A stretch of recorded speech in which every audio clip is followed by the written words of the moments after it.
C'est pas qui va payer les royalties à l'autre.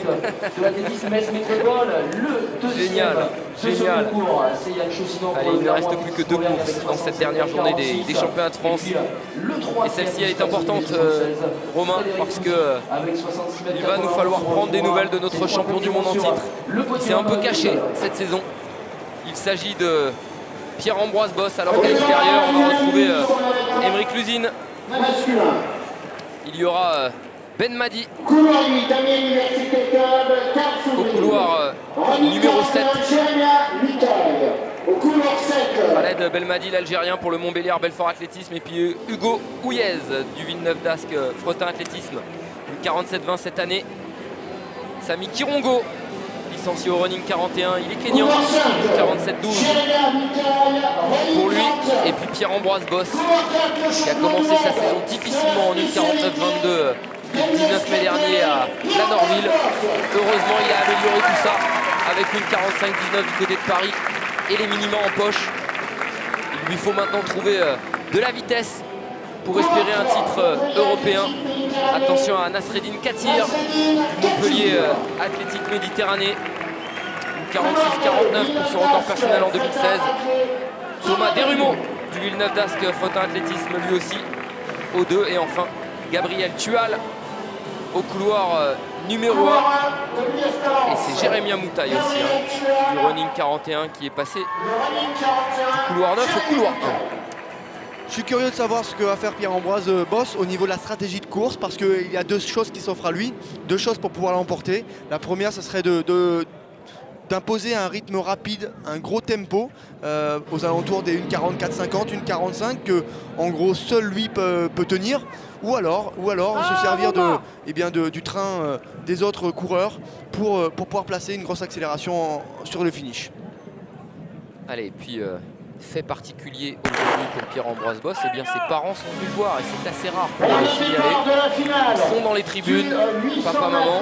Derrière, il ira prendre quelques jours de repos chez lui à Arcachon. J'ai l'impression que c'est peut-être la première solution où Pierre-Ambroise va essayer de se rabattre en tête et d'imposer le tempo à tout le monde. Histoire de casser les jambes de tout le monde. Oui, parce qu'il n'y a pas beaucoup de monde qui peut suivre aux allures de Pierre-Ambroise. Et vous voyez, il ne prend pas de risque. Il est devant, il emmène. Et Nasreddine Katir, fidèle à ce que lui a demandé son coach Gilles Garcia, eh bien, est dans sa foulée. Allez, deuxième essai à 5,90 m pour Renaud Lavilloni, que l'on a vu manquer à son premier essai, et ça ne passera pas. Encore un saut avorté pour Renaud qui n'arrive pas à finir le saut. On va regarder le passage pour Pierre-Ambroise, passage aux 400 mètres. Il est bien Pierrot, hein. Franchement, un passage en 51 secondes, hein, Romain. 51-17 quand on sait que même en Diamond League ça passe en 49-50.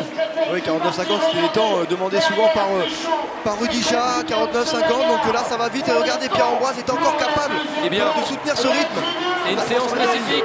Il va falloir voir maintenant ce qu'il va donner dans les 100 derniers mètres, parce que c'est là qu'il a pêché à Paris, hein. Romain. Ouais, derrière ça se bagarre pour la deuxième place, mais Pierre-Ambroise est seul en tête. Il va falloir voir jusqu'à où il peut tenir, où il peut pousser cette fin de course.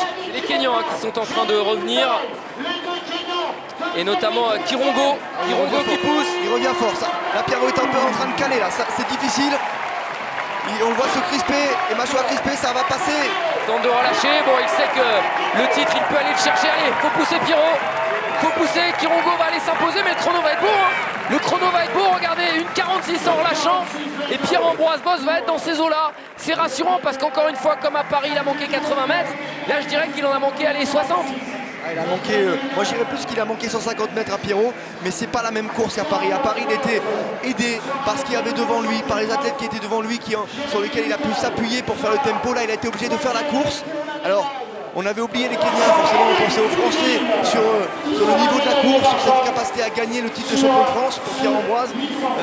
D'autres garçons ont couru peut-être de façon un peu plus timorée, en basant leur stratégie sur leur qualité de finish. Et on voit là, regardez, sur les 120 derniers mètres, là, à ce moment-là, il commence à caler Pierrot. Et c'est à ce moment-là que le Kenyan passe. Samy Kirongo. C'est Jérémia Moutaille, c'est Samy Kirongo. Je sais pas, excusez-moi, j'en sais rien sur le.